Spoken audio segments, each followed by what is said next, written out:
रामकृष्ण हरी. गुरुर्ब्रह्मा गुरुर्विष्णू गुरुर्देव महेश्वरा गुरु साक्षात परब्रह्म तस्मै श्री गुरुवे नमः. वसुदेव वसुदं देवं कंसचाणूरमर्दनं देवकी परमानंदं कृष्णं वंदे जगद्गुरुं.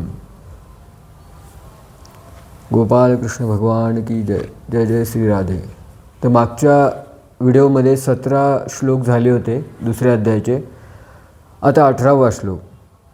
अंतवंत इमे देहा नित्यस्योक्ता शरीरिणा अनाशिनो प्रमेयस्य तस्मात् युध्यस्व भारत.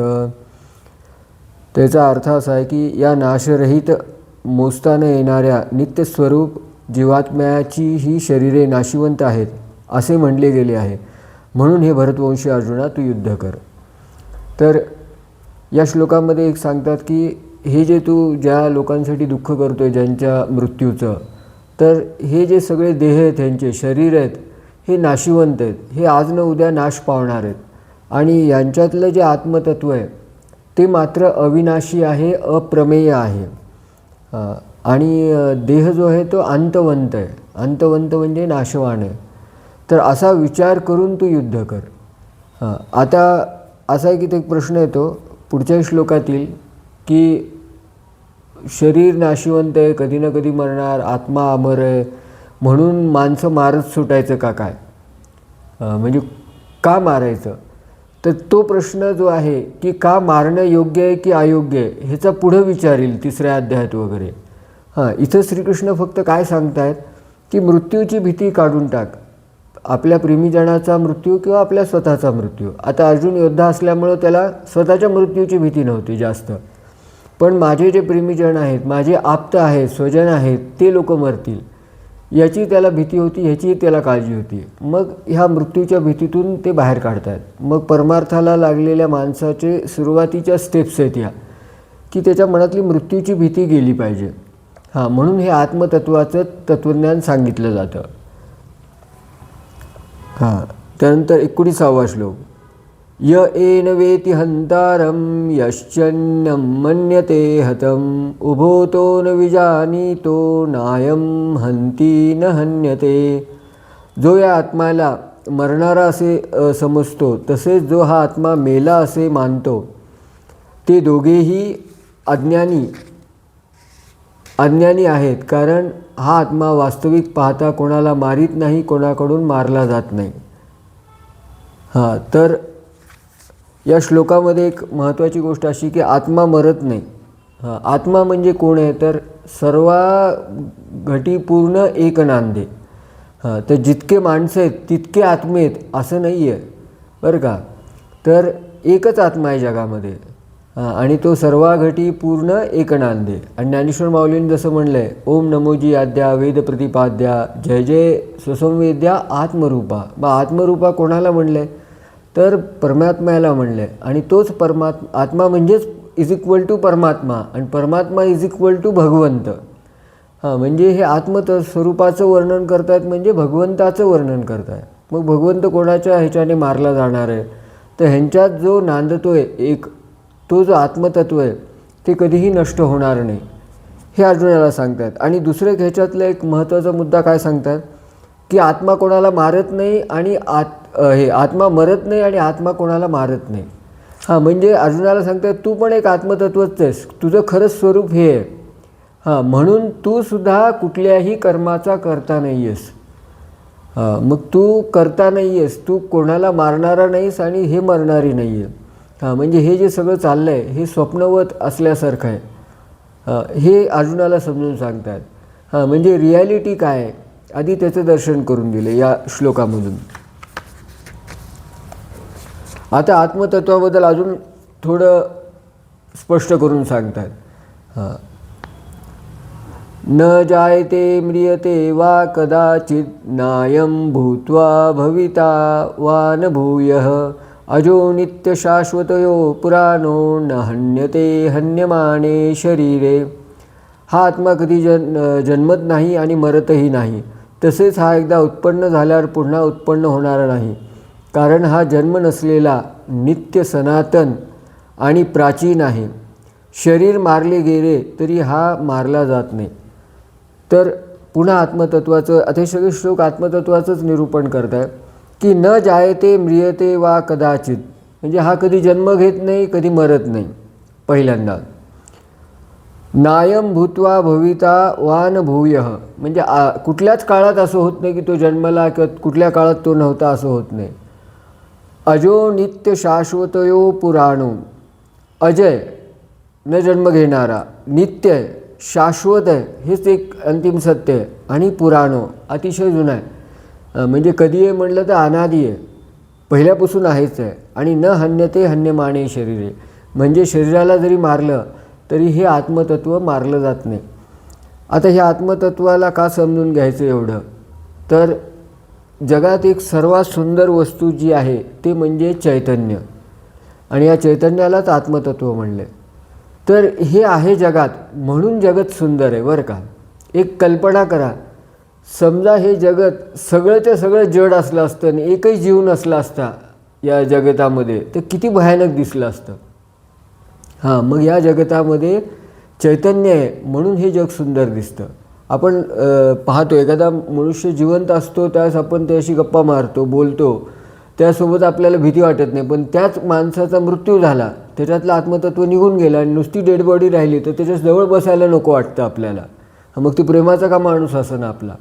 हां, म्हणजे आत्मतत्व आहे म्हणून माणसं चांगली वाटतात, सुंदर वाटतात, त्यांची भीती वाटत नाही. आत्मतत्व गायब झालं तर तीच गोष्ट भयानक वाटायला लागते. म्हणून आपण जगामध्ये जो अनुभव घेतो आनंदाचा, सौंदर्याचा किंवा कुठल्याही गोष्टीचा, तर ते ह्या जगामध्ये चैतन्य आहे, आत्मतत्व आहे म्हणून सगळं सुंदर आहे. एखादं झाड असू द्या, त्या झाडामध्ये चैतन्य आहे, आत्मतत्व आहे म्हणून ते टवटवीत आणि सुंदर दिसतं. ते जर आत्मतत्व निघून गेले की सगळं झाड वाळून जातं, ते किती भयानक आणि विचित्र दिसतं. हां, तर प्रत्येक वेळेस आत्मतत्व आहे म्हणून सगळं टिकून आहे. तर ह्या आत्मतत्वाला समजून घेणे, आत्मतत्वाकडे पाहणे हे अध्यात्म आहे. वेद विनाशिनं नित्यं एनमजम् अव्ययं कथं संपुरुषं पार्थं कं घातयन्ति हन्तिकं. हे पार्थ, जो पुरुष हा आत्मा नाशरहित, नित्य, न जन्मणारा व न बदलणारा आहे हे जाणतो, तो कोणाला कसा ठार करईल किंवा कोणाला कसा ठार करील. हां, तर वेदा विनाशिनम नित्यम, वेदा म्हणजे जाणतो, जाणणे, वेद म्हणजे जाणणे. विनाशिनम नित्यम म्हणजे हा अविनाशी आत्मा नित्य आहे आणि अव्यय आहे. अव्यय म्हणजे विकाररहित आहे, असा जो जाणतो. कथम स पुरुष पार्थ, मग असा जो पुरुष आहे ज्याला हे आत्मतत्वाबद्दल ज्ञान आहे, तो पुरुष कोणाला मारत नाही किंवा कोणाच्या हातून कोणाला मारत नाही. हां, तर या बाबतीत तो दुःख करत नाही, कारण त्याचं लक्ष हे आत्मतत्वाकडे आहे. हां, तर मी पुन्हा एकदा याचा खुलासा करतो की कोणाला मारणं योग्य आहे की अयोग्य आहे हा प्रश्न वेगळा आहे. इथं आत्मतत्वासंबंधी सांगायला लागले. हा एक लक्षात घ्या, कारण हे श्लोक वाचताना प्रत्येकाच्या मनामध्ये ही शंका येते, ह्या श्रीकृष्णाने असं कसं सांगितलं अर्जुनाला की आत्मा मरत नाही, मारला जात नाही, म्हणून तू ह्यांना मारायला चालू कर. त्या अर्जुनाला उपदेश होता फक्त मारण्याचा, कारण तो क्षत्रिय होता आणि ते धर्मयुद्ध होतं आणि त्याला ते युद्ध करणं आणि त्यांना मारणं हे त्याचं कर्तव्य होतं. म्हणून हां, आपल्याला हे आत्मतत्वाचं फक्त वर्णन समजून घ्यायचं आहे, कारण हे आत्मतत्व म्हणजेच भगवंताचं मूळ स्वरूप आहे म्हणून समजून घ्यायचं आहे. हां, येथे जे असे शब्द आलेत ना की तथा युद्धायुज्यस्व, म्हणजे युद्धाला उभारा, युद्धाला उभारा, हे जे आले ते अर्जुनासाठी आलेले. हां, आपल्याला इथं कोणावर मारामारी करायची नाही आणि युद्ध करायचं नाही. वासानि जीर्णानि यथा विहाय नवानि गृह्याति नरोपराणि तथा शरीराणि विहाय जीर्णा नान्यति संयाति नवानि देहि.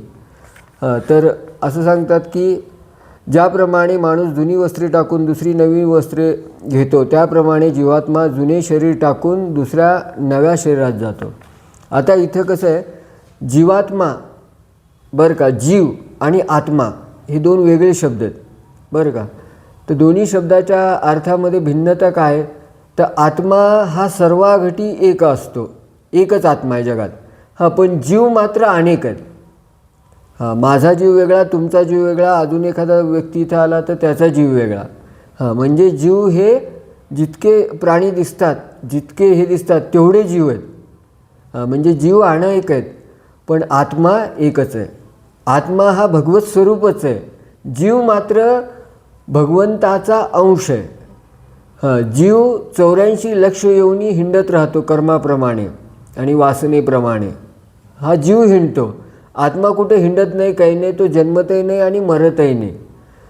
आता माझ्या बाबतीत विचार केला तर माझ्या जीवाला लेबल लावले हा याचा जीव म्हणून, पण आत्म्याला कोणतं लेबल नाही आहे. सर्वांचा आत्मा हा एकच आहे. हा फरक लक्षात ठेवा.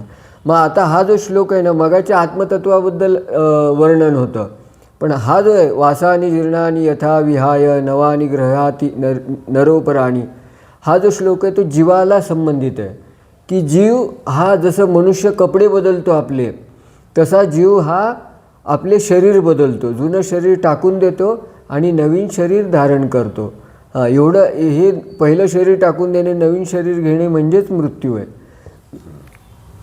बस, मृत्यू म्हणजे रूप बदलतं, नष्ट काही होत नाही. नैनम छिंदन्ति शस्त्राणि नैनम दहति पावका न चैन क्लेदयन्त्यापो न शोषयति मारुतः. तर हा श्लोक खूप प्रसिद्ध आहे भगवद्गीतेतला, की या आत्म्याला शस्त्रे कापू शकत नाहीत, विस्तव जाळू शकत नाही, पाणी भिजू शकत नाही आणि वारा वाळू शकत नाही. म्हणजे ह्याचा थोडक्यात अर्थ काय आहे? नैनम छिंदन्ति शस्त्राणि म्हणजे फिजिक्सचे कोणतेही नियम या आत्मतत्वाला लागू होत नाही. कारण हे भौतिक नाही आहे. आत्मतत्वाचं अस्तित्व जे आहे ते पारमार्थिक अस्तित्व आहे.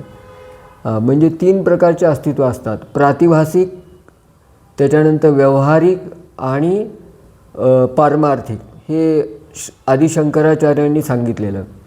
तर प्रातिभासिक अस्तित्व म्हणजे काय? जे स्वप्नामध्ये दिसतं ते प्रातिभासिक आहे.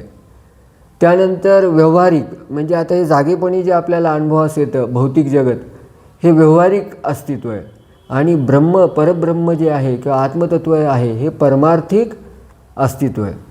मग ज्यावेळेस आपण जागृत अवस्थेत येतो, म्हणजे आता आपण स्वप्न पाहतोय, स्वप्नामध्ये हत्ती दिसला, ते प्रातिभासिक आहे, त्यावेळेस ते सत्यच वाटतं आपल्याला.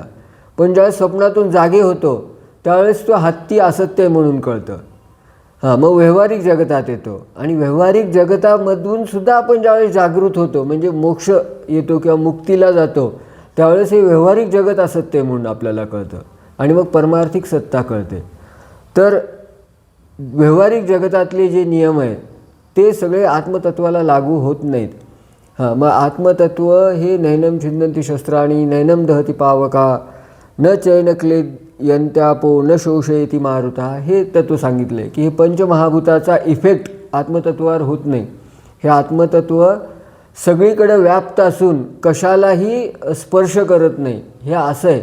आकाशतत्व जसं आहे, आकाशतत्व सगळीकडे व्याप्त आहे, पण आकाशतत्व कुठंतरी घाणीपाशी आहे म्हणून तिथं त्याला घाण लागली असं आपण म्हणत नाही, काही कुठंतरी धूळ लागली त्याला असं होत नाही. आकाश हे नेहमी पवित्रच असतं आणि आकाश स्वच्छच असतं. तसं आत्मतत्व सर्वत्र असून सुद्धा सगळ्या गोष्टीतून अलिप्त आहे.